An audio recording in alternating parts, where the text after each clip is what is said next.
Now, welcome back to our channel, dear viewers, and it's again the big point analysis on Uleno TV. Now, we'd like to go straight to emerging details about a meeting that happened between Alice and Sabina Chege. Alice Wahome, we all know, it's available in the public domain that she is a diehard of William Samoei Ruto. And on the other side, Sabina Chege, who is actually the women rep of Murang'a County, is a diehard supporter of Uhuru Muigai Kenyatta. So these two people were initially friends. But then, soon after the handshake, you know what happened? They took opposite sides. So each of those two people have been advocating for their relevant parties. Both of them were in Jubilee, but then after the handshake, the split and everything, all these are available on the public domain.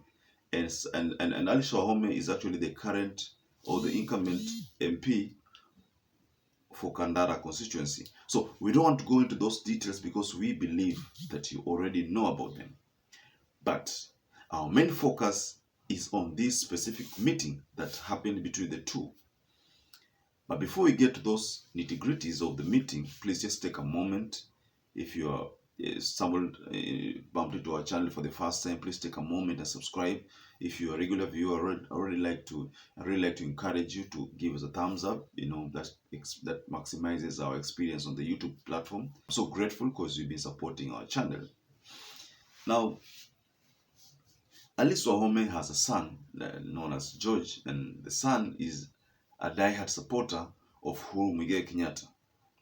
So even there's a time in our previous analysis, we talked about the mall thing and specific reference to her. And now, but in our latest expose, we get to know that this meeting was a bit constructive. I use constructive because it is perceived that Alice Wahome reached out to Sabina Chege in a bid or in a move to quell their political temperatures. Because Alice Wahome told Sabina that, we come from the mountain. We are all mountain leaders, Mount Kenya leaders. And despite the fact that we are on opposing sides, our community will produce a deputy president. Because, mind you, whether Kenya Kwanza wins or Azimio wins, either way, they will produce a deputy president. So Mount Kenya is assured of a deputy president. That is why in our previous analysis, we said that Mount Kenya is not that compelled to vote because either way, whether they choose to vote or they choose not to vote, they will get a deputy president. It is funny because either way, Rigathi Gachagua becomes a deputy president, or Rigathi Gachagua could become a deputy president, or Martha Karua could become a deputy president. So Martha Karua fronted by the current president, Rigathi fronted by the current deputy president. So either way, Mount Kenya stands to benefit.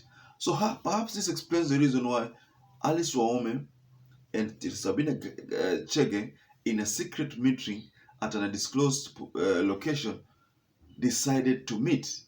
I think the meeting was meant to make amends.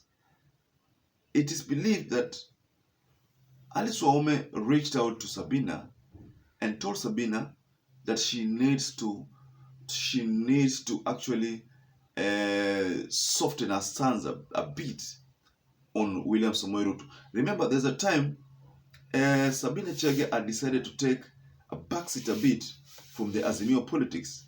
And it was actually believed, most people believe that Sabina Chege was on her way out to Kenya Kwanza. But then, after probably a week or so, she came back. So we believe that this meeting could have been, we believe that previously it could have been that Alice Wahome was the one who tried to talk Sabina Chege into decamping to Kenya Kwanza, a move that almost proved to be successful. Then I don't know whether there was some kind of disagreement. Then Sabina Chege came back to Azimio. So now the latest emerging details are actually giving us or revealing to us that there is a second attempt to woo Sabina Chege back into Kenya Kwanza.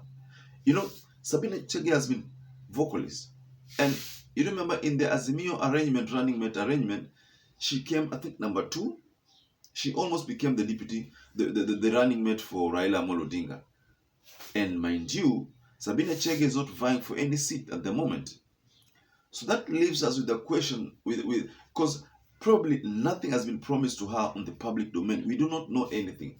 So I think that makes her someone who can be easily swayed to either of the camps.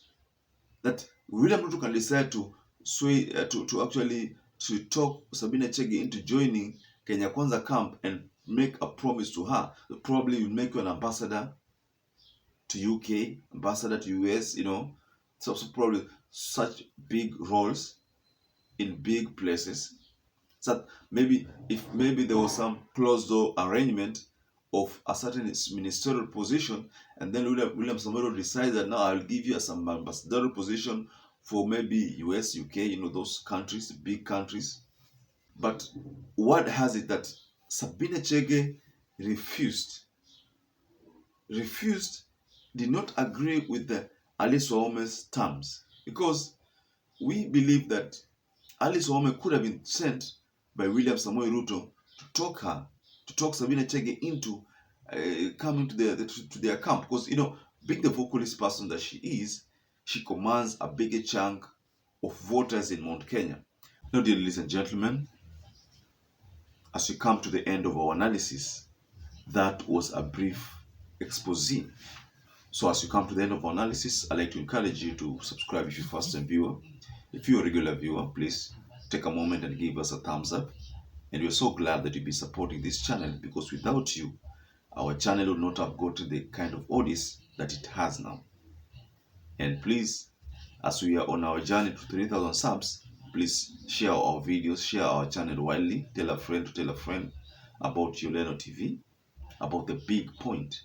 Because we believe that the journey of 1,000 miles starts with one step, and that step is your step. And until we meet again, I'd like to say bye-bye and be blessed.